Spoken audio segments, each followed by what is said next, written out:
vois, je m'attendais à toutes les questions, mais vraiment, celle-ci, je m'y attendais pas. J'aurais essayé.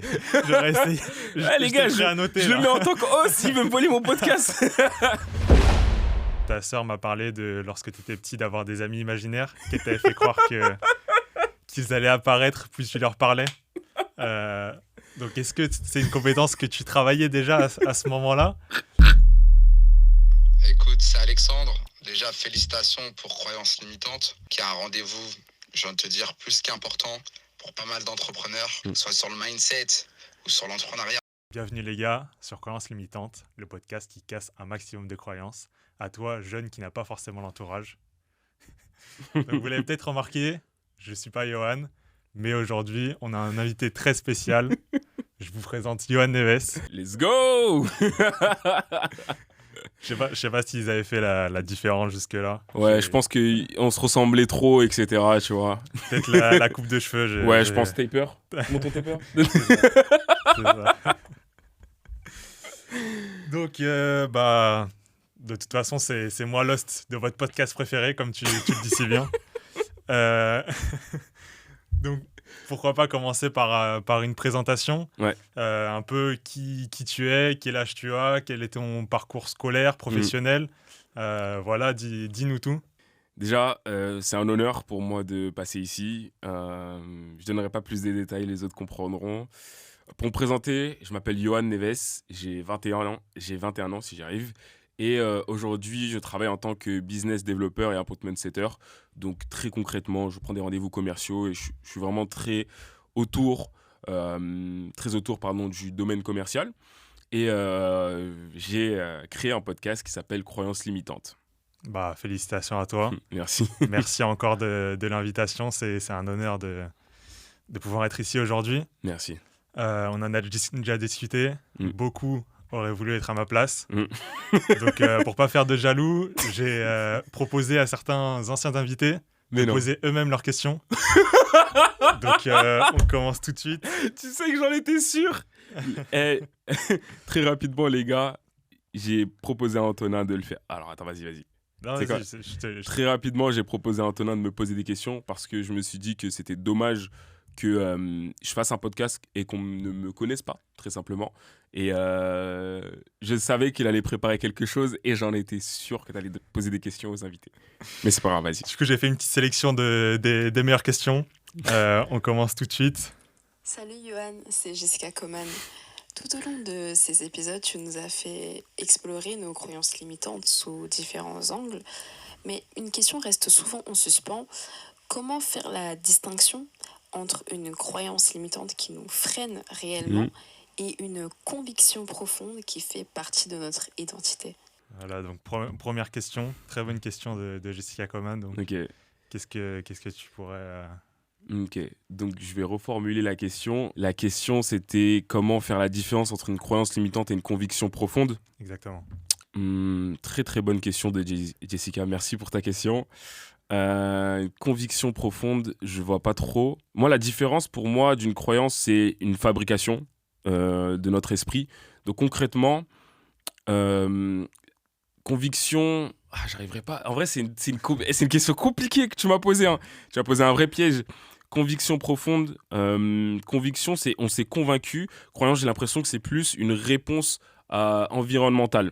Donc en gros, croyance, c'est je suis jeune, j'habite en banlieue, je crois que je ne peux pas le faire. Conviction profonde, c'est une croyance que je me suis moi-même imposée, où je me suis dit, je suis comme ça, je suis introverti, je suis extraverti, je suis nul à ça. Je pense que c'est la différence. L'un, c'est construit, et l'autre, tu l'as construit. Donc si je pourrais faire le petit parallèle entre les deux, je pense que c'est l'un est environnemental et l'un vient de nous. Peut-être que je dis des bêtises, mais en tout cas de ma vision des choses. Okay. Mais très bonne question, Jessica. Très clair. Tu vois un peu l'envers du décor, de passer côté interviewé. C'est pas facile, hein. Les gars, j'ai été dur avec vous. Hein. Je vous ai posé des questions pas faciles, mais aujourd'hui, voilà, on va avoir un peu d'empathie. C'est juste pour ça qu'on fait cet épisode. Du coup, je te propose d'enchaîner directement. Pourquoi tu as fait ce podcast je te propose même d'expliquer un peu comment tu tournes tes podcasts, combien ça te coûte. Je pense que ça intéresse les gens de savoir l'organisation, comment tu t'organises, quel budget tu y consacres. Ouais. Un peu tout savoir, dis-nous tout sur le podcast des croyances limitantes. Ok. Je vais pas vous dire, les gars, hein, sinon vous allez me voler mon podcast, secret, etc. Non, je garde. Non, plus sérieusement. J'aurais essayé. Ouais, les gars, je le mets en tant que oh, s'il veut me voler mon podcast. Non, plus sérieusement, pourquoi j'ai commencé le podcast?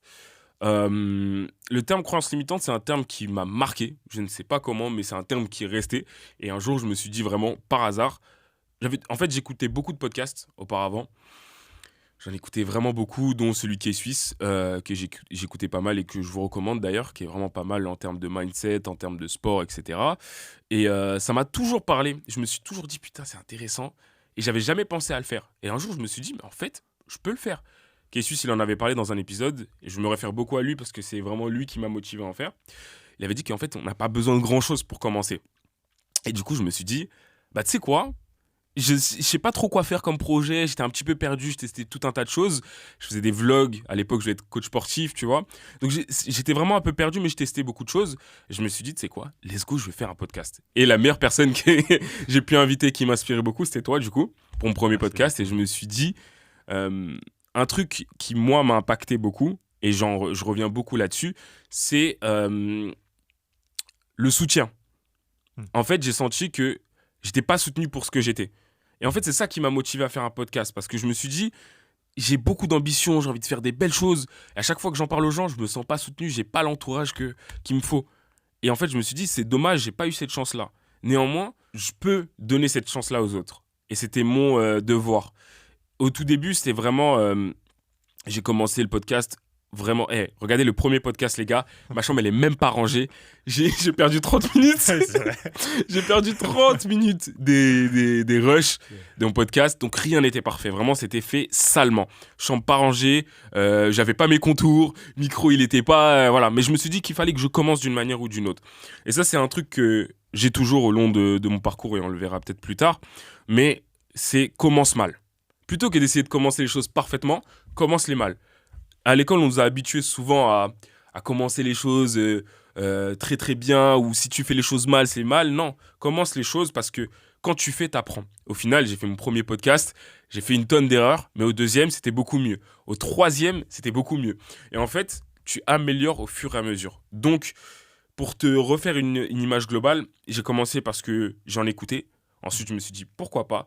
Et ensuite, il y avait eu un problème qui m'énervait profondément, où je trouvais que c'était pas juste, simplement. Et aussi, fun fact, si je vais ajouter ça, je détestais certains podcasts. Alors, je vais expliquer très, très simplement pourquoi. Je sais que c'est une réponse qui n'est pas courte, mais c'est une question qui était très, très large aussi. C'est ça. L'une des raisons qui m'a poussé à faire un podcast, c'est que je trouvais que beaucoup de podcasts étaient très nuls. Pourquoi ? Parce que... on avait des personnes, dont je ne vais pas citer le nom, qui invitent des invités et qui parlent plus que l'invité. Et moi, ça m'embêtait. Parce que je regardais un podcast et je me dis, mais frérot, moi, je m'en bats les couilles de ce que tu es en train de dire maintenant. Moi, ce qui m'intéresse, c'est l'invité que tu as invité. C'est pas ton podcast, c'est l'invité, tu vois, en premier. Et ça aussi, ça m'a motivé à me dire, j'aime pas. Mais en fait, je peux faire ça, tu vois. Genre, je peux créer un podcast où justement, je vais écouter les invités et leur poser des questions qui sont vraiment intéressantes et leur permettre de développer dans des réflexions, développer des réflexions, tu vois. Donc globalement, c'était voilà une petite idée au début que j'ai lancée juste comme ça pour voir. Ça a plutôt bien pris, j'ai eu un bon feeling. Après, j'ai continué et au fur et à mesure des épisodes, on a amélioré pas à pas, mais on a commencé salement. Donc le principe, si toi tu veux commencer un podcast ou peu importe l'activité, commence salement, commence mal. Fais le truc le moins parfait, le truc brouillon. Et en fait, ce qui va se passer, c'est que quand tu vas te lancer, tu vas faire le plus gros pas et ensuite tu vas juste améliorer au fur et à mesure. Ok, super. Ouais, c'est ça, faut se lancer. Exactement. Et donc aujourd'hui, on tourne le 20e épisode, 11 invités. Ouais. Tu m'as dit tout à l'heure que seulement 10% des podcasts passent la barre des 20 épisodes, donc félicitations à toi. Merci. C'est justement ça, se lancer, s'améliorer, et c'est ce que tu fais le reste, pour le reste de tes activités. C'est ça. Je suis totalement d'accord avec toi. Donc je te propose de passer à la deuxième question. Ma stratégie, ça a été pour faciliter le truc, Je le fais faire par quelqu'un d'autre, en fait, le podcast. Les gars, il a délégué le podcast, quoi. C'est ça. Je l'ai donné, il a donné à d'autres personnes. Ok, d'accord. J'ai été feignant. Donc, je te propose de passer à la deuxième question directement. Salut Johan. Écoute, c'est Alexandre. Déjà, félicitations pour Croyances Limitantes, qui est un rendez-vous, je viens de te dire, plus qu'important pour pas mal d'entrepreneurs, soit sur le mindset ou sur l'entrepreneuriat en général. Petite question pour toi. Quelles ont été tes croyances limitantes? On a pu partager un Il y a une podcast deuxième ensemble. question qui enchaîne. Déjà, félicitations pour ce que tu fais, pour encourager tous les entrepreneurs et leur donner de l'inspiration. Maintenant, j'ai une petite question pour toi. Quelle est pour toi la qualité principale d'un closer? Donc, deux questions en une. Deux questions en une. Merci. Alexandre. Merci Ok. beaucoup à lui. Merci beaucoup. D'ailleurs, merci à toutes les personnes que j'ai contactées. Ils ont été très réactifs et vraiment, c'était un plaisir pour eux, Ouais. sache-le, de reparticiper à ton podcast. Ils étaient vraiment enthousiastes à cette idée. Ok. Et ouais, donc les deux questions. Ta plus grosse croyance limitante et ensuite, concernant ton offre de setting. Donc voilà, dis-nous en plus un peu qu'est-ce que tu pourrais lui répondre. Déjà, Alors déjà, je suis hyper ému parce que ça me fait plaisir de voir que ça fait plaisir aux gens, que ça fait plaisir. Merci Alexandre pour ta question. Je sentais qu'elle allait venir aussi, cette question sur les croyances limitantes. C'est normal, je la pose à chaque invité. Donc pour te répondre, je prends quand même un petit temps de réflexion pour bien te formuler. Alors, ma croyance limitante, c'était que j'étais introverti. Pendant toute ma vie, j'ai cru que j'étais introverti. Mais une très très grosse partie. C'est-à-dire que j'étais très timide, je jouais beaucoup aux jeux vidéo, etc. Et c'est pour ça qu'aujourd'hui, ça m'agace qu'on dise que ouais, t'es extra, t'es telle case ou telle case. Parce que en fait, ça n'existe pas. C'est une construction mentale, c'est un confort. C'est juste que t'es trop flemmard pour confronter les choses. Alors, je dis pas, il y a des personnes qui sont plus intro que extra, ou peut-être qu'il voilà, y en a qui ont un mélange des deux, mais généralement, tu peux quand même le moduler. Comment je l'ai su? Bah écoutez, ce qui s'est passé, c'est que j'étais très introverti, mais j'étais dans une période de ma vie où je m'instruisais beaucoup, et j'avais appris, de par un youtubeur que je vais nommer, qui s'appelle Hamza, autour du développement perso, qu'on pouvait améliorer en fait nos compétences sociales. Et moi, pour moi, c'était une compétence vague en fait. Je comprenais pas améliorer ses compétences sociales. Ça avait pas de sens pour moi. Mais j'ai quand même fait confiance et j'ai testé.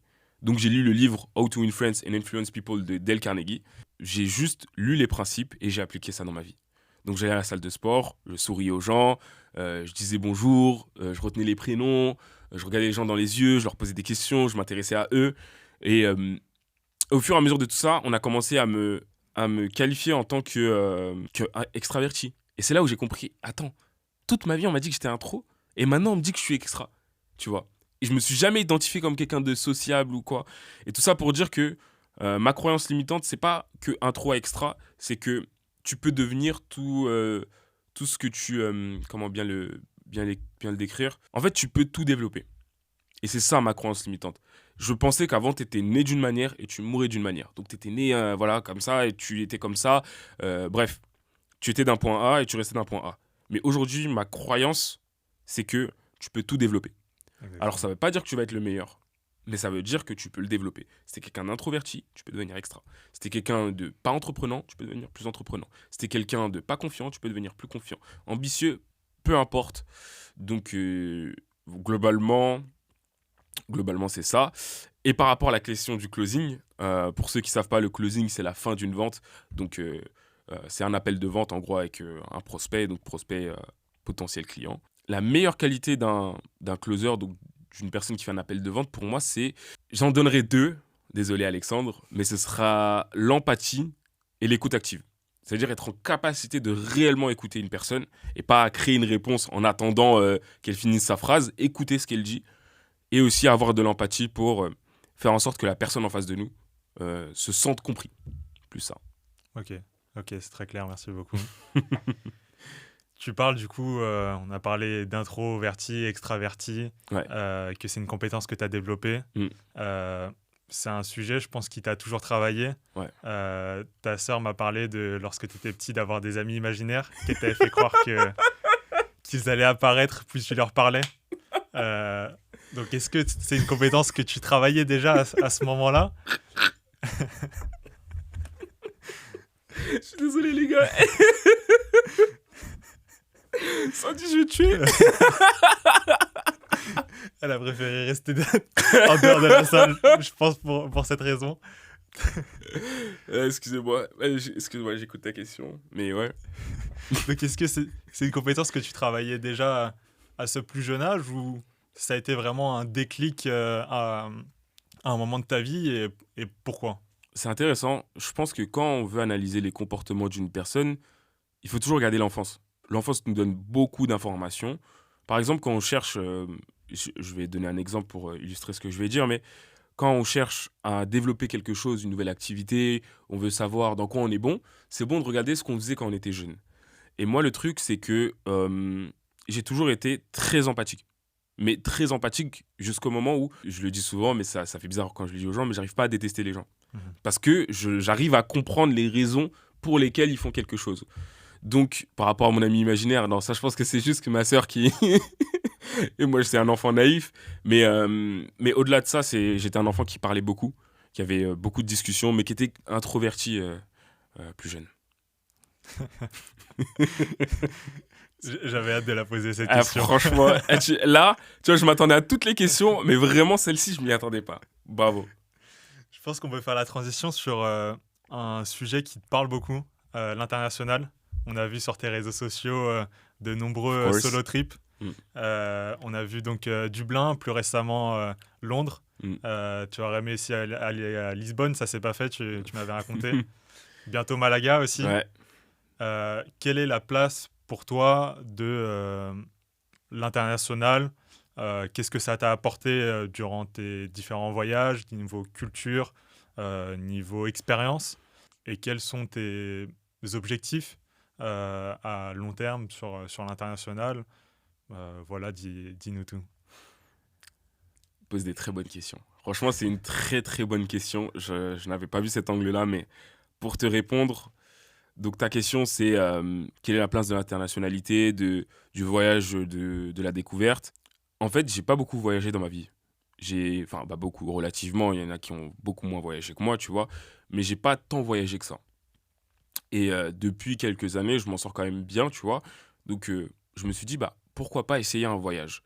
J'avais proposé à Maury, qui sera dans le prochain podcast, et à toi, mais vous pouviez pas, en fait. Et je me suis dit, tu sais quoi, je vais y aller solo, tu vois. Et c'était vraiment un peu un coup de sang, mais aussi un coup de... j'avais toujours pensé à le faire, et je l'avais jamais fait. Et je me suis dit, tu sais quoi, la semaine prochaine, j'ai quelques jours de congé, je vais faire un voyage solo. Et pour moi, le voyage solo, c'est une extension, je le dis souvent, une extension de ton développement perso. Pourquoi? Si je te mets dans un autre pays et que tu fais rien, il va rien se passer, tu vas t'ennuyer et tu vas regretter ton voyage. Alors que quand tu es dans un autre pays, tu es forcé à faire des choses que tu ne fais pas. Tu es forcé à écouter les gens, tu es forcé à parler avec des personnes, tu es forcé à être plus toi-même, tu vois. Et c'est ça qui m'a beaucoup impacté. Premier voyage, c'est vraiment la découverte. Du coup, mon premier voyage solo, c'était à Dublin. J'ai découvert la culture et la culture anglophone aussi, pour faire un parallèle là-dessus, m'a toujours plu. C'est une culture qui est très ouverte, qui est très dans le pragmatique. C'est un truc que j'aime beaucoup moins en France pour le coup, parce que nous, on est très dans la passion, mais on n'est pas beaucoup dans le pragmatisme. On met beaucoup de temps à faire les choses. Ça, c'est un truc qui m'agace et j'ai toujours voulu voir, ok, comment c'est Dublin? Pourquoi je suis parti à Dublin? Parce que mon passeport n'était pas valide, tout simplement. Je me suis dit, petite destination anglophone, etc. Je suis allé et je me suis pris une claque parce que, en fait, le voyage solo, là, je vais venir sur Dublin. Dublin, j'ai bien aimé parce que c'est une ville qui est assez cool, qui est assez calme, les gens sont quand même assez cool, etc. Mais c'était pas mon meilleur voyage solo. Mon meilleur voyage solo, les gars, c'était à Londres. Je suis resté une semaine. Je suis parti aussi sur un coup de sang parce que j'avais des jours, etc. Je me suis dit, pourquoi rester à Bobigny? Let's go, aller à Londres, tu vois, c'est quand même beaucoup mieux. Et je suis allé à Londres au tout début avec un peu de réticence pour ceux qui ont suivi l'aventure. Beaucoup de réticence par rapport à tout ce que j'avais entendu, tout ce qu'on dit sur Londres. Et au final, je me suis mangé une très grosse claque. une très grosse claque parce que je me suis rendu compte d'une chose et le voyage m'a appris ça. C'est que, en fait, on définit ta valeur. Je sais pas comment bien expliquer ce que je vais dire, mais quand tu vis dans un pays comme la France, etc., où tu as des habitudes, etc., on définit ta valeur autour de ton cercle. Et en fait, quand tu changes de pays, ta valeur, elle change aussi. Mais ça, tu t'en rends pas compte. Et ça, les gens ne te le disent pas, tu vois. Et moi, c'est ce qui m'est arrivé à Londres. C'est que je me sentais vraiment plus puissant, plus confiant. Les gens, ils m'aimaient pour ce que j'étais. J'avais pas besoin de me réduire. C'est une sensation que j'ai en France, tu vois, concrètement, de devoir réduire mes ambitions pour pas rendre l'autre mal à l'aise, etc. À Londres, tu peux parler d'argent, tu peux parler de ci, de ça. Et j'avais l'impression que tout était en easy mode. Donc, pour répondre plus spécifiquement à ta question, euh, la place pour moi du voyage solo et de l'internationalité, c'est la puissance de changer de valeur, changer de pièce, mais aussi le goût de l'aventure. Ne pas savoir ce que tu vas faire. Et ça, nous, on est trop dans la prévision de... On sort et, ok, vas-y, on a un plan, c'est je sors, je vais faire X, Y, Z. Mais on n'a jamais un je sors. Et tu poses ça. Et ça, Londres, je l'ai appris parce que là-bas, tu peux juste sortir et trouver une tonne de choses, aller dans des événements, parler avec des gens, des entrepreneurs, parler avec des jeunes, parler avec des vieux, peu importe, et tu peux juste kiffer le moment, quoi. C'est ça. Je suis tout à fait d'accord. Tu connais mon amour pour la ville de Londres également. Encore une fois, on retrouve un peu toujours cette mentalité-là de vouloir faire, même si tu voulais donc voyager seul, voyager dans un pays anglophone, découvrir une nouvelle culture, un nouveau système entrepreneurial également. Tu n'as pas pu aller à Londres à cause de problèmes administratifs. Donc, tu as fait au plus simple, le faire plutôt que de ne rien faire, même si ce n'est pas à la hauteur de tes attentes. Et au final, tu as quand même pu réaliser tes objectifs. Donc, bravo pour cette mentalité. J'aime beaucoup. Et je te l'ai déjà dit. Moi, je te propose d'ajouter un nouveau concept. Je t'enverrai après le contrat si tu veux le poursuivre sur la deuxième saison. Ouais. C'est un concept sorti droit de ma tête. Ok. Pas du tout. Les gens retrouveront le concept sur autre part sur Internet. Combini. Je te propose 2 sujets. 2 sujets. Du coup, sur le thème de l'entrepreneuriat, du mindset et des croyances limitantes. Ok. Et tu dois choisir sur une des deux propositions. Pourquoi assez brièvement. Ok. Donc, dans le business, tu es plutôt visé sur la passion ou sur le profit? Je vois que et les gars, il a préparé un truc. Tu vois, cette question, ça prouve que tu as écouté mes podcasts ou que tu écoutes ce que je dis. Parce que moi, c'est totalement profit. Pourquoi profit? Les gars, je me suis lancé dans ma passion. Alors, je ne dis pas que ça ne fonctionne pas. Tout dépend de l'objectif de chacun, tu vois. C'est pour ça que je mets du contexte. Et pour moi, il n'y a pas de réponse binaire à ça. En tout cas, ma réponse à moi, c'est... en fait, il faut se concentrer... Plutôt que se concentrer sur la passion, il faut se concentrer sur ce à quoi tu es bon. Et tu vas kiffer parce que tu vas progresser plus rapidement. Et entre guillemets, ça va devenir ta passion. Mais te concentrer sur ta passion... En fait, le problème, c'est que tu risques d'aller dans une route où tout le monde va aller, où ça va être bouché, où concrètement, tu vas pas faire beaucoup de profit. Si tu es confortable avec, il n'y a aucun souci, tu vois, on peut rien dire. Néanmoins, si tu as quand même envie de faire de l'argent, je trouve que c'est quand même beaucoup mieux de se concentrer sur ce à quoi tu es bon, ce que tu peux faire. Ce que les personnes... Par exemple, moi, j'ai fait beaucoup de prospection, tout le monde déteste faire ça. Moi, c'est un truc qui me dérange pas et que je kiffe faire. Il y a de la valeur, tu vois. Il faut essayer de trouver ton angle sur... en tout cas, pour moi, si ton objectif vraiment, c'est de faire de l'argent et d'être plutôt à l'aise sur d'autres plans, c'est vraiment viser le profit en premier. Donc, ce à quoi tu es bon et ce que tu peux mettre en place dès maintenant. Ok. Deuxième situation. Pour toi, qu'est-ce qui est le mieux entre prendre des risques et sécuriser ses acquis? Je pense que c'est pas une question. Je connais déjà son point de vue, mais je voulais qu'il le dise. Ok, c'est même pas une question, prendre des risques. Prendre des risques parce que là, le podcast s'adresse à quelqu'un de jeune. On ne s'adresse pas à un cinquantenaire, soixantenaire ou à une personne qui a... Bon, après, si, peut-être à un trentenaire, etc. Mais là, on s'adresse à des jeunes.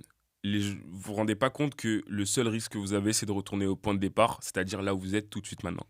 Donc, prendre des risques, c'est même pas prendre des risques au final, tu vois. Donc, sécuriser, pour sécuriser quoi? C'est la question qu'on peut se poser. C'est, tu veux sécuriser, mais qu'est-ce que tu veux sécuriser au final? Ce que tu as aujourd'hui, donc tu veux ne plus progresser. Pour moi, il faut constamment prendre des risques jusqu'au moment où tu juges que c'est peut-être le risque n'en vaut pas la chandelle, tu vois. Mais tu peux faire ça pendant très très longtemps au final. Donc non, prends des risques à fond. Ok. Est-ce que tu es plus un travailleur acharné selon toi ou un travailleur intelligent? Très bonne question. Je pense que je suis un travailleur acharné. Parce que je, je vais te répondre pourquoi. Je travaille avec des flemmards. Mais les gens, ils pensent que quand je dis flemmard, c'est une mauvaise chose. C'est une très bonne chose au final. Parce que les flemmards, ils sont très intelligents. Ils arrivent toujours à trouver des systèmes et des moyens d'atteindre leur objectif en faisant le moins d'efforts que possible. C'est-à-dire que quand tu crées une offre, une entreprise, ils font toujours en sorte d'être le moins impliqués. Et en fait, les gens comme moi qui travaillent acharnés, on va trouver des solutions de personnes qui travaillent de manière acharnée. Sauf que c'est viable que pour les personnes comme ça. Alors que l'autre solution est viable pour tout le monde. Donc, je suis plus travailleur acharné. Néanmoins, je m'inspire beaucoup des gens qui créent des systèmes, qui arrivent à réfléchir, qui font en sorte d'être le moins impliqué que possible. Selon toi, vaut mieux penser petit ou penser grand lorsque tu lances un service, un produit Mhm. ou même un podcast? Je vais même te répondre en dehors de la boîte. Je vais te dire de commencer. En fait, c'est comme si tu as un escalier et tu penses aux passants. C'est bien, parce que tu imagines ce que tu vas voir devant toi. Néanmoins, tu as le premier pas devant toi. Donc selon moi, tous tes efforts devraient se concentrer sur tes premiers pas. Ça ne veut pas dire qu'il faut penser petit, parce que je pense que l'effort d'un gros objectif et d'un petit objectif est quasiment le même, le stress est quasiment le même, donc au final, c'est juste la récompense qui change. Donc selon moi, ça vaut, c'est beaucoup mieux de viser plus haut dans ce que tu fais, d'avoir une grande vision, et ça c'est un truc qui est très français aussi, pour revenir là-dessus. Nous on a un pays qui est petit, tu vois, donc on est habitué à réfléchir petit, localement, etc. Si tu vas aux États-Unis, eux ils ont un pays qui est très grand, et ils sont habitués à voir très grand. Et je pense que c'est juste un framework à avoir, de ne pas hésiter à voir grand, même si ils se sont dit ouais mais quand même d'abord on fait ci ça. Non, non, non, moi je te dis pas ça, je te dis juste vise grand, mais concentre-toi sur les premières actions, parce que c'est ça qui va faire la différence. C'est pas quel studio je dois trouver. Non, déjà fais un podcast, tu vois. C'est pas comment je fais dans l'entrepreneur. Non, déjà fais une offre, tu vois. C'est vraiment concentre-toi sur la première tâche que tu as à faire. Mhm. Et de là, en fait, tu vas faire le premier pas et le deuxième pas va s'illuminer. Mais si tu essayes de prévoir 100 pas, en fait, tu vas juste rien faire. Très bonne réponse. T'es doué pour ce concept. Merci. J'étais pas préparé, hein, les gars, one shot. C'est ça. Pour toi, il vaut mieux apprendre de ses échecs ou éviter les échecs à tout prix? Tu sais, mon silence, il en dit long, parce que je pense qu'il faut mieux apprendre de ses échecs. Qui veut d'une vie. Les échecs, c'est pas agréable sur le moment, mais tout ce que ça t'apporte, ça te rend meilleur, concrètement. Donc c'est une douleur qui fait pas du bien, mais qui t'apporte. Si je te donne un exemple concret, quand tu vas à la salle de musculation, tu travailles tes biceps ou peu importe tes jambes, c'est pas facile sur le moment. Mais ce que ça t'apporte sur le long terme, c'est plus de muscles, c'est un meilleur métabolisme, une meilleure santé, une meilleure longévité. Donc il faut accepter cette douleur au court terme pour ce plaisir au long terme, cette gratification délayée. Ok. La prochaine question, je sais qu'elle te tient un peu à cœur, c'est un sujet sur lequel tu travailles. Pour toi, il faut mieux se fier à ses intuitions ou se fier aux data? Très très bonne question. Là, tu vois, je vais mettre plus de temps à y répondre. Fier aux data ou fier à l'intuition? Je l'ai piégé. Ouais, là, tu m'as piégé. Parce qu'en vrai, j'aurais répondu. Ah, je vais répondre encore en dehors de la boîte. Pour moi, l'intuition est une data. Ok. Donc, nul sert de l'isoler. Mhm. Je pense qu'il faut l'inclure, justement. On a trop tendance à oublier que notre corps est plus intelligent que nous, notre esprit, notre subconscient est plus intelligent que nous-mêmes, et c'est capter certaines situations. Ce gut feeling que tu as, il vient jamais par hasard. Alors, il peut être amplifié par le stress, par la peur, etc. Mais je pense qu'il faut prendre toutes tes datas quand tu veux prendre une décision. Donc, peu importe, hein, je n'ai pas de situation, mais et on va dire par rapport au sport, imaginons, c'est plus parlant. Tu veux faire 10 000 pas, tu veux faire tes 4 séances par semaine, tu veux manger plus de protéines, et derrière, tu mets ton ressenti. Ok, comment je me suis senti cette semaine? Est-ce que je me suis poussé? Et toutes ces datas réunies font que tu vas prendre de meilleures décisions.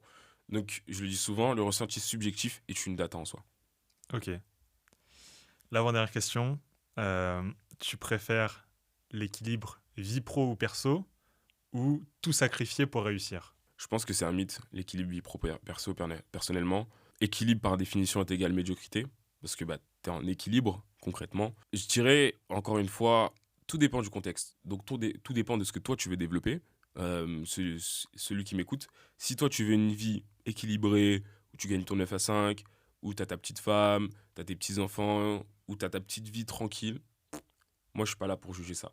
Néanmoins, si tu veux être un tueur dans ce que tu fais, tu vas devoir sacrifier. C'est même pas une négociation en fait. Pourquoi? Parce que tu vas être en concurrence avec des gens qui vont tout sacrifier, même leur santé.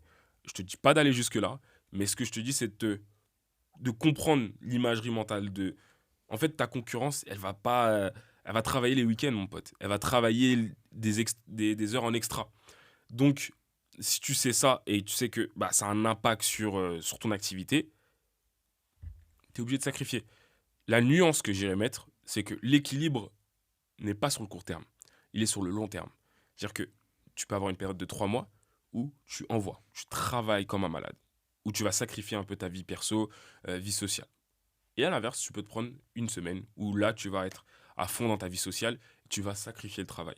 Pour moi, c'est ça le vrai équilibre, c'est d'être présent totalement, plutôt que de vouloir jongler avec tout et avoir un résultat médiocre avec tout. Là, tu optimises chaque période de temps pour sortir le plus et du coup, ça te permet d'avoir une certaine longévité. Donc pour moi, la vraie réponse à la question, c'est équilibre vie pro-perso, parce que je veux quand même être plutôt équilibré, mais sur le long terme et pas sur le court terme. Ok. Est-ce que tu utilises aussi on entend parler de monk mode. Ouais. Est-ce que tu as des périodes un peu comme ça? Comment tu les organises pour ton travail? Ouais, pour le coup, j'en ai. Période de monk mode. Monk mode, c'est concrètement une période de concentration extrême pour ceux qui nous écoutent. Donc le but de cette période, c'est de développer le plus que possible ce que tu fais en sacrifiant beaucoup de choses. Donc, moi, je le fais personnellement en enlevant les réseaux sociaux parce que c'est ce qui me distrait le plus personnellement, en évitant les sorties. Et pendant ces périodes, c'est pas obligé d'être long, hein, ça peut être 2 3 semaines, ça peut être un mois, ça peut être 3 mois, ça dépend de toi. Tu prends une période de temps, donc 1 à 2 3 semaines, ou tu peux commencer par une semaine, où pendant cette semaine-là, en fait, tous les jours, tu maximises tes inputs, tes entrées. Peut-être que c'est le sport, faire 10 000 pas. Peut-être que c'est envoyer des DM. Peut-être que c'est démarrer ton business. Peut-être que c'est développer ton podcast, étudier. Il faut que pendant cette période de temps, tes inputs soient maximisés, tes distractions soient le plus bas que possible. Donc, pour revenir à ta question, c'est quelque chose que je pratique. C'est quelque chose que je recommande, mais de manière mesurée. On peut intégrer le tout, mais il faut juste bien le faire. D'accord. Dernière question. Est-ce que tu préfères travailler seul ou en équipe? C'est une très bonne question. Je pense que tu m'aurais répondu... Enfin, tu m'aurais répondu. Yes, Johan. Tu m'aurais posé la question il y a 2 3 mois, je t'aurais dit travailler seul. Aujourd'hui, je te dirais travailler en équipe. Parce que c'est pas... En fait, pour moi, c'est... Et là, je dis bien pour moi, et je mets bien la nuance. Une vie seule, tout seul, vraiment trop seul, c'est misérable, tu vois. Personne n'a envie d'être vraiment seul.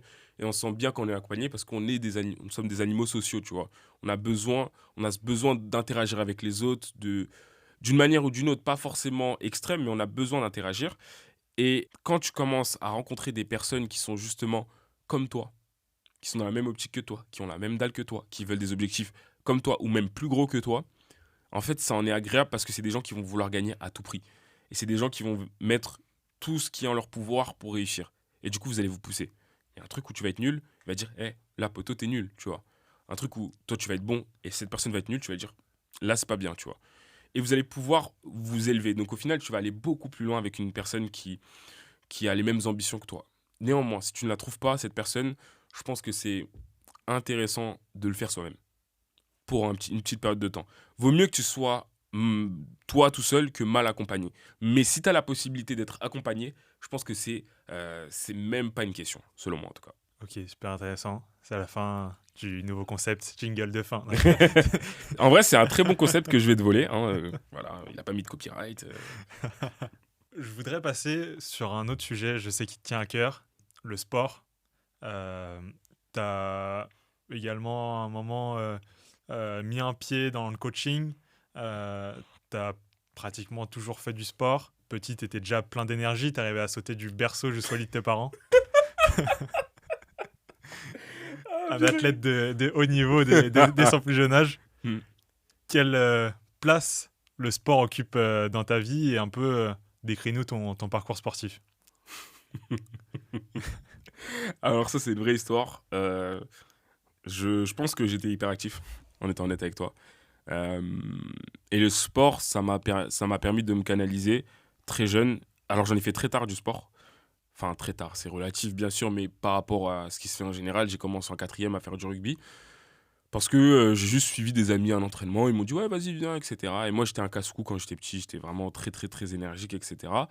Ça m'a permis, je dirais que la place du sport est ultra importante pour moi, mais primordiale. Et je veux inclure le sport et la compétition jusqu'à que je meure. Parce que pour moi, si tu es bon dans le sport, en fait tu vas être bon dans plein de domaines de ta vie, tu vas avoir plus d'énergie, il n'y a quasiment aucun inconvénient à faire du sport aujourd'hui. À part peut-être investir du temps, être un peu plus fatigué sur le moment, mais avoir plus d'énergie sur le long terme. Donc la place du sport est importante parce que elle va te donner cette vitalité, cette longévité, elle va te permettre de te développer. Et mon parcours sportif, comme je t'ai expliqué, j'ai commencé avec le rugby. Je voulais être pro au début. Après, je me suis blessé. La blessure revient beaucoup. Jusqu'aujourd'hui, les gars. Hier, on s'est entraîné en boxe taille. Je me suis blessé le genou. Donc, vous allez comprendre pourquoi je dis ça. Peut-être allé trop fort. Non. T'es vraiment bâtard. J'y suis pour rien. Non, il y est pour rien. Il aurait pu. Mais, voilà, j'ai commencé le rugby, etc. Ça m'avait plu, mais je me suis blessé. Ça m'avait un petit peu saoulé. Et j'avais découvert le football américain. Donc, à la Courneuve, au Flash. Et comment dire, je suis tombé amoureux. Les entraînements étaient hyper durs. C'était vraiment très très dur. C'est comparable à l'armée. Tu vois, le football américain, c'est très très proche de l'armée, etc. Donc, on reprend pas mal de leurs codes. Mais ça m'a appris beaucoup de choses, dont la persévérance, la discipline, le fait de s'impliquer, le fait de sacrifier pour ses collègues, le fait de leader, tu vois, une équipe, le fait de donner de la peau, d'imposer son respect. Je pense que quand tu deviens bon en sport, tu deviens bon dans beaucoup de catégories de ta vie parce que c'est un schéma en fait. Au final, on reste tous des humains, donc on va reproduire les mêmes schémas dans n'importe quel domaine, sport, vie professionnelle, vie amoureuse, etc. Et le sport, ça te permet d'apprendre à arracher ton respect aussi, tu vois. C'est quelque chose qu'on fait pas beaucoup dans notre vie au quotidien, mais le respect, tes coéquipiers vont pas te le donner. Ils vont te le donner simplement si tu l'arraches.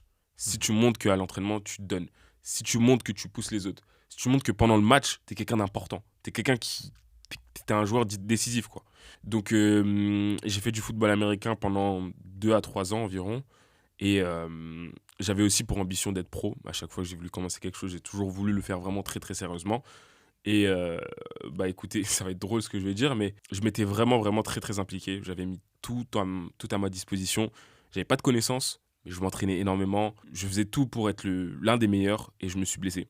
Je me suis blessé au genou gauche. Je me suis fait les croisés. Donc, pour ceux qui connaissent, hein, la fameuse excuse, mais qui s'est vraiment déroulée pour moi.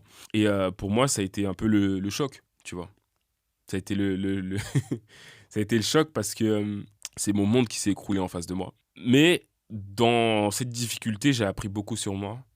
J'ai appris que le sport était important, mais que travailler autour du sport, en tout cas pour moi, c'est pas quelque chose d'envisageable parce que du jour au lendemain, ça pouvait s'arrêter. Et ça m'a permis de penser à d'autres choses, dont le coaching. Donc c'est comme ça que j'ai été intégré au coaching. En fait, j'étais en convalescence, je me rééduquais. Et du coup, j'apprenais sur la musculation, j'apprenais à me rééduquer, etc. C'est pour ça qu'aujourd'hui, je suis confiant tu vois, avec mon genou, c'est parce que je l'ai fait avec l'autre. Mais concrètement, je me suis pris de passion de coacher des gens. Donc je coachais des amis à moi, je coachais des inconnus, etc. Et à ce moment-là, j'avais un petit peu découvert le développement personnel. Et c'est là où je me suis dit, pourquoi pas créer un business autour de ma passion, qui est le coaching à l'époque. Et je suis resté un long moment quand même, presque 2 ans sur le coaching. Ok, on retrouve du coup toujours cet aspect déjà de conseil. Ouais. Tu veux aider ton prochain, aider ton entourage. Et ça, c'est des valeurs qui sont fortes chez toi. Il y a aussi la détermination. Tu veux être le meilleur dans ce que tu fais et savoir se réinventer, qui sont vraiment les qualités principales d'un entrepreneur, je dirais, où tu as su pivoter, tu as fait une formation pour devenir coach et tu t'es rendu compte que c'était pas un secteur dans lequel tu t'épanouissais, dans lequel tu te voyais travailler plus tard. Et c'est important, même pour les jeunes qui écoutent nos podcasts.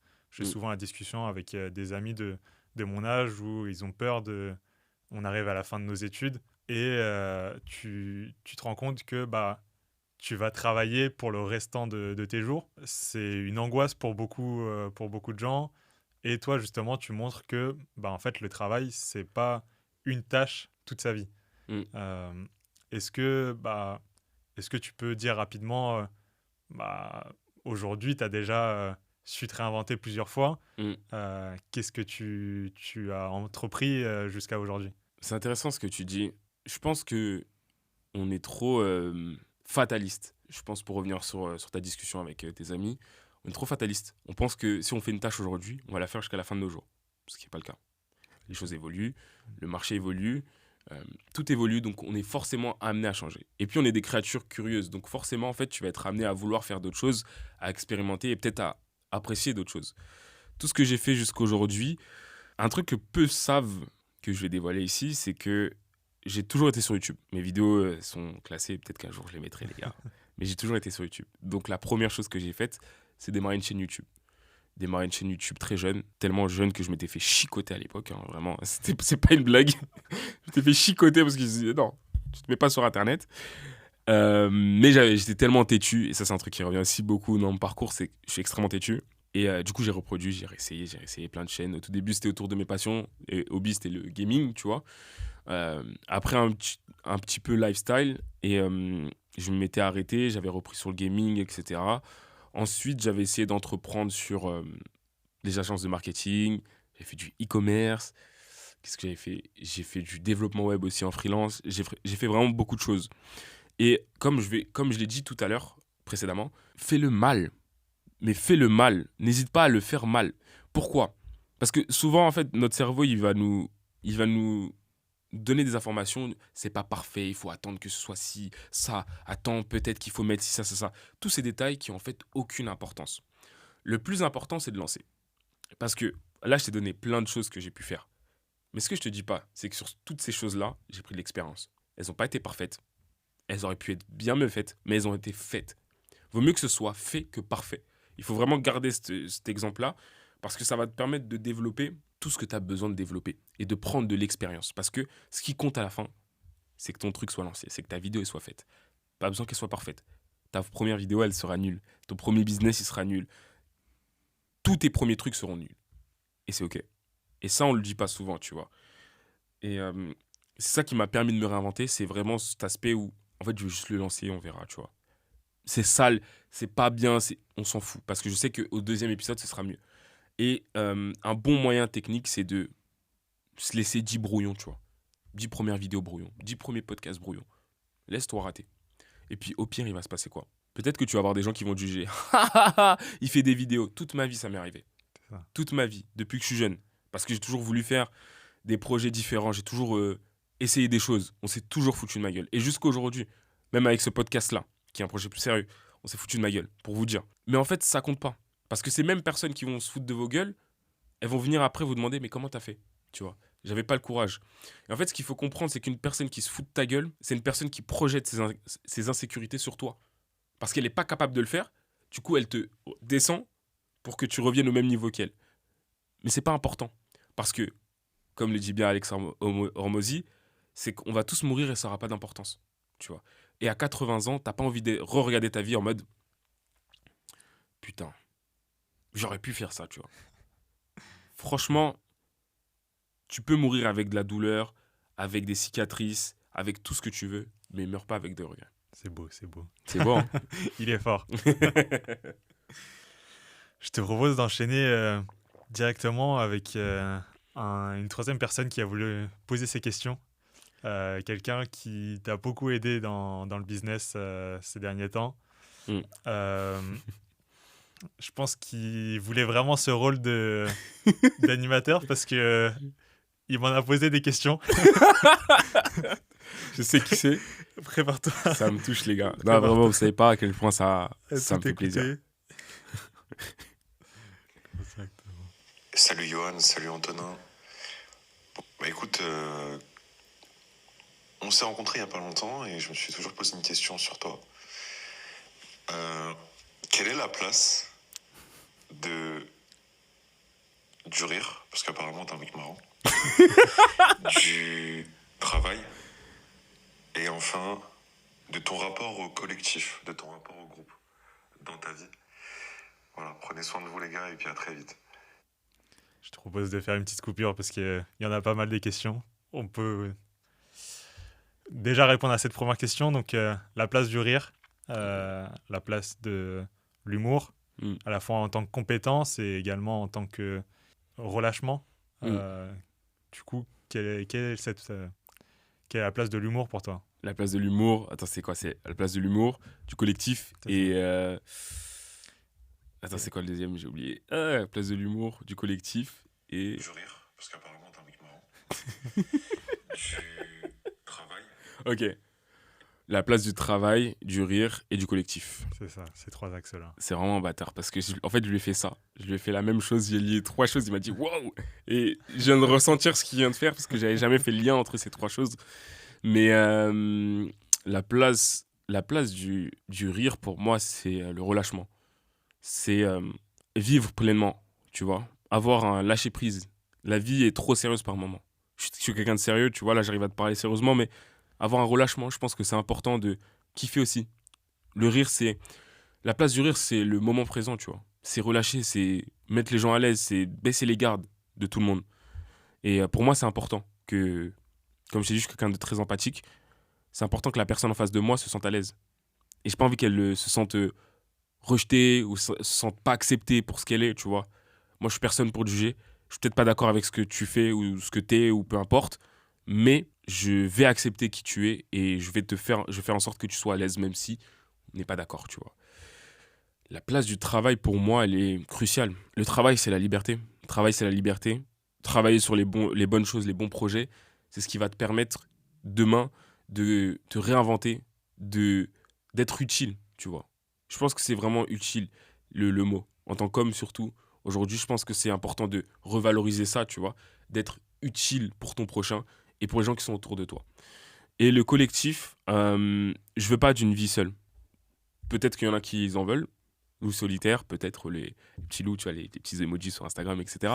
Je veux pas d'une vie seule, ça pue la merde. Ça pue la merde parce que ça n'a pas de saveur. Parce qu'aujourd'hui, on est en capacité de s'entourer de personnes qui sont comme nous, pas forcément qui ont les mêmes idées, mais les mêmes valeurs que nous, et de profiter de passer encore un meilleur moment. Donc, je trouve ça dommage de forcément vouloir s'éloigner. Donc, ces 3 axes pour moi, que Yanis a très bien cités, sont ultra importants. Et c'est des axes et des valeurs, des principes que je veux garder jusqu'à la fin, en fait, parce que ça représente tout. Ok, je te propose de passer aux questions suivantes. Bon, Johan, c'est la question 2 et je compte sur Nassim pour mettre un gif de Passepartout en train de faire 2 avec ses mains en mode les 2 clés de Fort Boyard. Donc c'est la question 2 pour croyances limitantes avec encore une fois notre hôte Antonin. Voilà, tu te lances un peu dans le milieu entrepreneurial. Tu as toujours été entouré par ça, enfin toujours. Depuis quelques années, tu es entouré par cela. Quelles ont été tes craintes au début? Comment tu les as vaincues, on va dire? Comment tu as franchi certaines étapes? Et surtout, comment tu te sens aujourd'hui par rapport à tout ça? Voilà. Quelle est en fait la comparaison entre le Johan il y a quelques temps qui était peut-être pas prêt à se lancer et le Johan de maintenant qui est en plein dedans et qui je te le souhaite est en train de tout déchirer avec l'entourage que tu as et la détermination qui te caractérise. Voilà les gars, prenez soin de vous encore une fois. Très bonne question. Je t'avais prévenu, il voulait pas lâcher le micro. Il voulait pas lâcher le micro? Ok. J'ai fait un peu de post-prod en plus, j'ai coupé quelques trucs. Il a fait le podcast à lui-même. À lui-même. Genre là, il s'est fait un petit podcast, il s'est fait un petit délire et tout. C'est ça. C'est une très bonne question. Donc, si je résume la question qu'Yanis a posée, c'est en fait comment j'ai commencé, comment je me sentais, comment j'ai commencé, quelles craintes j'avais. Bah, les craintes que j'avais, c'était des craintes, des peurs, beaucoup de peurs en me lançant. J'avais peur de déranger les personnes que je sollicitais. Parce qu'en fait, j'avais une offre de consulting, donc une offre où je donnais du conseil par rapport à ce que je faisais. Et Yanis, il a une approche très particulière, pour ceux qui le connaissent, une approche de forceur, mais qui fonctionne pour le coup. Et j'avais peur de déranger, j'avais peur de m'imposer pendant les appels. C'était la peur de l'inconnu. Je ne savais pas exactement ce que je faisais, dans quelle direction j'allais. Mais toutes ces peurs-là se sont annulées au moment où j'ai fait les choses. Parce que c'est des peurs qui sont avant. Et pendant que tu fais, en fait, tu te rends compte que je ne suis pas mort. Et en fait, c'est ça le but, c'est de comprendre que tout le monde a peur. Et encore aujourd'hui, j'ai peur. Quand je vais faire des sports de combat, j'ai peur. Avant de faire un combat, j'ai peur. Avant de faire une vidéo, j'ai peur. Avant de faire un podcast, j'ai peur. J'ai peur tout le temps. Parce qu'on a de l'appréhension, on ne sait pas à quoi s'attendre. On n'est pas à l'aise avec l'inconnu par définition, en tant qu'humain. Donc c'est une notion qui est tout à fait normale. Il faut le normaliser, tu vois. Mais j'en ressors avec ce truc de « je peux le faire ». Et c'est ça qui est le plus important. Entre-temps, j'ai aussi développé des compétences qui me permettent d'être plus à l'aise socialement, qui m'ont permis de mieux appréhender des situations avec des inconnus. Mais globalement, ouais, pour te répondre, je dirais que la chose la plus importante, c'est que je sais que je peux le faire. Et c'est ça n'a pas de prix. Très bien. Je propose de passer à la dernière question. De Yanis. Tu vas prendre tout le podcast, gros. Dernière question de Yanis. Ouais. On le taquine, mais il a été très, très Non, bienveillant. Il a été très réactif dès que je lui ai proposé. Il m'a proposé des idées, des concepts. Donc, je le remercie beaucoup. Et c'est pour ça que je lui autorise la troisième question. C'est parti. Qui te caractérise. Voilà les gars, prenez soin de vous encore une fois. Ouais. J'ai beaucoup de dire prenez soin de vous. Il se soucie de notre bien. On va prendre soin de nous. Très Je sais bienveillant. pas si Prendre ça soin va de dans nous. l'épisode, ce que je suis en train de dire. Il parlait tout seul à la fin, carrément. Et je vois que vous attendez une troisième question. Allez, je vous fais une troisième question. Allez, On allez. attendait. La troisième question, c'est puisque on parlait un peu de timidité, du fait d'être introverti, et que c'est un peu un sujet qui revient, le fait d'aborder les autres.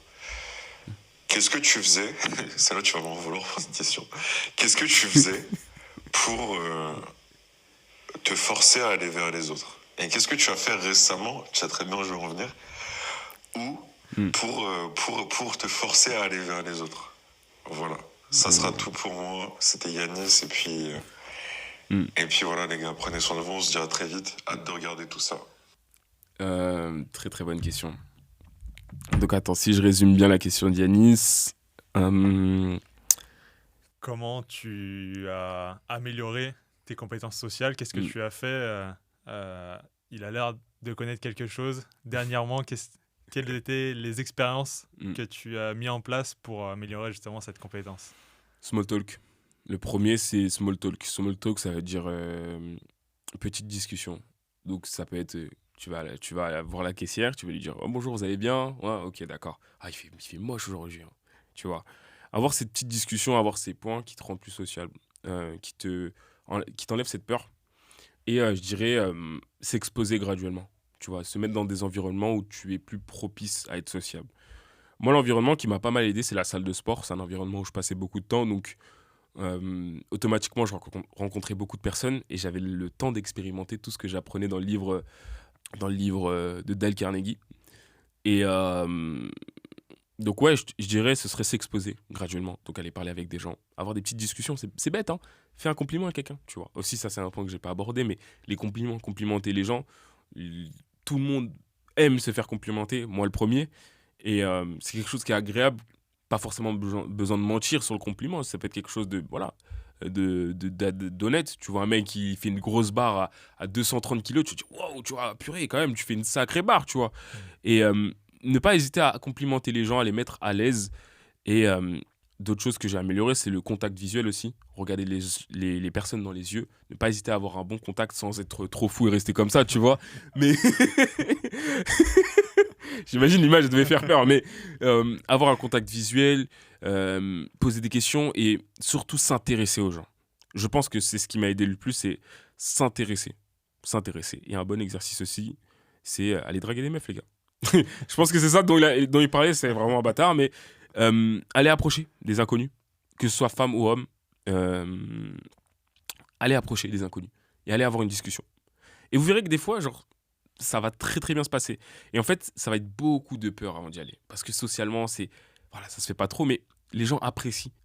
Et surtout quand vous n'avez pas d'attente, en fait. Quand t'as pas une attente, t'attends pas d'avoir quelque chose. Tu te demandes je sais pas moi, salut, ça va?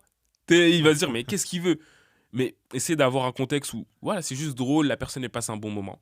Et plus tu vas faire ça, et plus tu vas être à l'aise socialement, et plus, en fait, quand on va te mettre dans un environnement social, en fait, ça va être facile pour toi, parce que tu vas voir les gens, tu vas poser des questions, tu vas dire, hey, ça va? Oh, j'ai vu, t'as fait ça. Purée. Ah ouais, c'est impressionnant, tu vois. Pas besoin que ce soit faux, mais juste que ce soit spontané et que tu l'intègres. Et au final, les gens traînent avec les gens qu'ils aiment. Très simplement. Avec les personnes avec qui ils se sentent le plus à l'aise. Et ces personnes-là, c'est des personnes qui sourient, c'est des personnes qui regardent, qui s'intéressent, qui posent des questions et qui écoutent aussi. C'est aussi très important d'écouter. Ok. Encore une fois, là, tu parles de challenge. Tu t'es mis en difficulté. Ouais. Tu challenges aussi ton entourage. Je sais que tu m'as demandé plusieurs fois de faire cette expérience. Et je te remercie justement là-dessus. Tu as appris de ces expériences-là et tu nous as conseillé vas-y, essaye cette expérience. Et on est sortis grandis tous les deux au final de ça. On arrive sur la fin du podcast. Je te propose de revenir un peu sur la saison 1 qui s'est terminée. Donc, comme on l'a dit, 19 épisodes, c'est pas rien. 11 invités, de gros invités. Merci beaucoup d'ailleurs à tous ceux que j'ai contactés. J'ai pas pu mettre tout le monde, mais c'était un plaisir. C'était un plaisir aussi pour eux d'avoir déjà participé au podcast et aujourd'hui de reposer eux-mêmes leurs questions, d'avoir un peu ce rôle de host. Comment tu décrirais du coup la saison passée? Déjà, avant de répondre à ta question, merci. Merci à toi pour avoir pris soin Je t'ai fait confiance pour cet épisode et j'ai eu raison parce que j'ai eu beaucoup, beaucoup de surprises. Merci à tous les invités, à ceux qui ont même pu participer mais qui ne sont pas forcément dans l'épisode, ceux qui ont participé aussi. Ça me fait chaud au cœur parce que c'est maintenant que je réalise aussi l'impact de mon podcast. Parce que pour revenir sur ce podcast-là, je l'ai lancé à un moment de ma vie où c'était compliqué. C'était compliqué, concrètement, j'avais pas de foyer stable, etc. Pas de boulot non plus. C'est-à-dire que je mettais de l'argent de ma propre poche pour faire les podcasts, etc. Donc c'était très compliqué, mais c'est une expérience qui m'a beaucoup appris. Qui m'a appris à écouter les gens pour de vrai. Leur poser des questions, se mettre au second plan, ce qu'on fait pas souvent, parce qu'on a ce réflexe de se mettre en premier plan et de pas mettre les gens à l'aise, tu vois. Et je te dirais que cette aventure sur la saison 1 m'a appris énormément de choses. Mais ce que j'ai appris, c'est que c'était pas attendu en fait. J'ai rien attendu du podcast. J'ai juste me suis concentré sur la première étape qui est de faire un épisode. Et le reste, c'est fait tout seul, tu vois. Et c'est ça qui était impressionnant pour moi. Tout ce que j'avais développé auparavant, j'avais des attentes. Je veux faire ci, je veux faire 10K, je veux faire 20K avec ça. J'avais aucune attente avec le podcast. Je me suis juste dit, fais-le.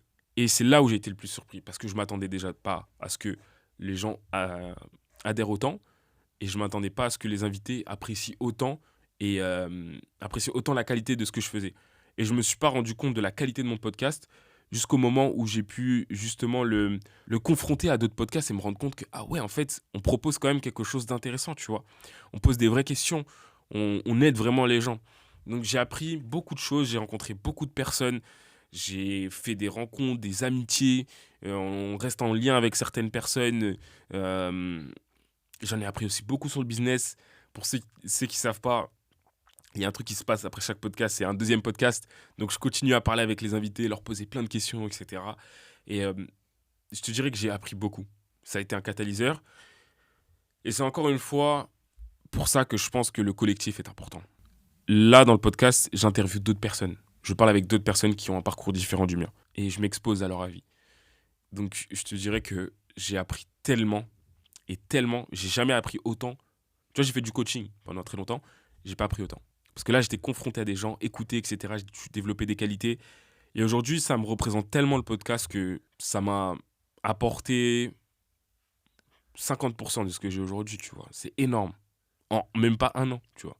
Donc là, ça fait un an aujourd'hui que le podcast existe. Donc, saison 1, je dirais surprise, je dirais sociable. Et aujourd'hui, je dirais, très bonne question. Je dirais, je ne sais pas quoi dire de plus, mais en tout cas, très très beau projet. Et je recommanderais à tout le monde, si vous avez un projet en tête, que vous ne savez pas comment faire, concentrez-vous sur la première étape et vous seriez surpris en fait de ce qui peut se passer derrière la peur. C'est ça, step by step. Aujourd'hui, on attaque donc la 2e saison. C'est ça. C'est des choses, j'imagine, que tu vas améliorer, tu vas reproduire certains trucs, reprendre mon concept, j'imagine. Quelles sont tes ambitions pour cette 2e saison, même si tu vas l'expliquer un peu plus en détail, mais quelles sont les grandes lignes, quelle est la vision pour cette 2e saison? La vision pour cette 2e saison, c'est différent. Comme tu l'as beaucoup cité, je ne l'ai pas remarqué, mais je me réinvente beaucoup, et beaucoup trop même. J'ai envie de tester. J'ai envie de tester différents formats. J'ai envie d'interviewer différentes personnes. Peut-être différentes langues. Possible. Je ne spoil pas, mais voilà. J'ai vraiment envie que cette année soit différente, mais j'ai aussi envie d'être positionné. Je pense que ça va être le but de cette année, l'ambition du podcast, c'est positionner. Ce podcast, ça va être très controversé ce que je veux dire, mais il n'est pas fait pour tout le monde. Il n'est pas fait pour des gens qui se donnent des excuses. Parce que là, ce que je fais, c'est que je te ramène des gens qui sont allés plus loin que toi, tu vois. On n'a pas le temps pour tes excuses. Je te parle très sérieusement. On n'a pas le temps pour... Je suis tout à fait d'accord. On n'a pas le temps pour tes excuses et je veux vraiment qu'il n'y ait que des winners, en fait, tu vois. Que des gens qui veulent gagner, qui sont prêts à se remettre en question, qui sont prêts à écouter d'autres personnes avec qui ils ne sont pas forcément d'accord, tu vois. Et moi, c'est ça que je veux. Je ne veux pas attirer monsieur ou madame tout le monde, je veux attirer vraiment le jeune qui en a marre de sa routine, qui en a marre de ne pas être soutenu et qui veut vraiment développer ces choses-là. Ici, tu es le bienvenu, tu vois. Mais le reste, vous n'êtes pas les bienvenus. Les gens qui se donnent des excuses, qui trouvent toujours quelque chose à dire, vous n'êtes pas les bienvenus. Ok, c'est très clair. Je pense que les gens se connaissent beaucoup mieux. Un épisode comme ça où du coup t'es le guest, c'est super intéressant. Tu avais déjà fait à l'épisode 5 un épisode un peu introspectif où du coup tu étais seul face cam. On en avait déjà appris, mais je pense que le fait que quelqu'un te pose les questions, des questions auxquelles tu t'attends pas forcément, est un exercice, c'est un exercice différent. Et quel est ton avis du coup là-dessus, d'être retrouvé un peu de l'autre côté du micro? C'est spécial. Je me suis jamais fait interviewer. Je me suis auto-interviewé. J'ai fait mes propres vidéos, tu vois. Mais non, je dirais que la sensation est très, très agréable. C'est très agréable qu'on pose des questions sur des choses. En fait, je pourrais vraiment débiter pendant des heures là-dessus parce que c'est des sujets qui ont beaucoup d'impact pour moi, qui sont extrêmement importants. Et il n'y a pas de questions pièges en mode une question genre bizarre, tu vois. Donc non, je me suis senti très à l'aise et ça me réconforte dans ce que je fais. Ça me permet aussi de comprendre comment l'invité que j'invite se sent. Et pour moi, ça confirme ce que je pensais, tu vois. Mon but, ça a toujours été de mettre l'invité en avant. C'est l'invité qui est le plus important. Qu'il ait l'espace, qu'il puisse qu'il puisse avoir... En fait, pour la première fois, qu'on puisse vraiment mettre en avant ce qu'il fait. Parce que tout le monde veut imposer sa vision des choses, veut se mettre en avant. Mais personne ne prend le temps de se mettre au second plan et de poser les questions. Donc ça me conforte dans cette idée. Génial. Encore merci de m'avoir proposé ce rôle que j'ai beaucoup apprécié. Et je pense que les gens vont vraiment apprécier cet épisode, de mieux te connaître et seront encore plus engagés pour cette saison 2 qui s'annonce vraiment géniale. Merci beaucoup. Merci à toi d'avoir joué le jeu pour tenir un peu les gens. Là, on a quelques minutes encore, mais pour tenir un petit peu au jus les gens, j'ai voulu faire un épisode. D'ailleurs, c'est Fahim qui m'a proposé l'idée, qui m'a dit « mais il faudrait que tu fasses un épisode spécial sur toi parce que tu n'en as pas fait, tu vois ». Et je me suis dit que ça pourrait être pertinent. Ça pouvait être pertinent et je me suis dit que le mieux, c'est d'inviter quelqu'un qui a écouté pas mal de mes podcasts. J'ai interviewé Antonin en premier, tu vois, je t'ai interviewé 2 fois. Et j'ai été vraiment dans la surprise. Donc, je ne m'attendais à rien. J'avais une petite idée. Je me suis dit, le connaissant, il va poser des questions, il va faire un truc quand même que je m'attends pas. Donc j'étais agréablement surpris. Je trouve que tes questions étaient très très bien. Enfin, j'ai adoré tes questions.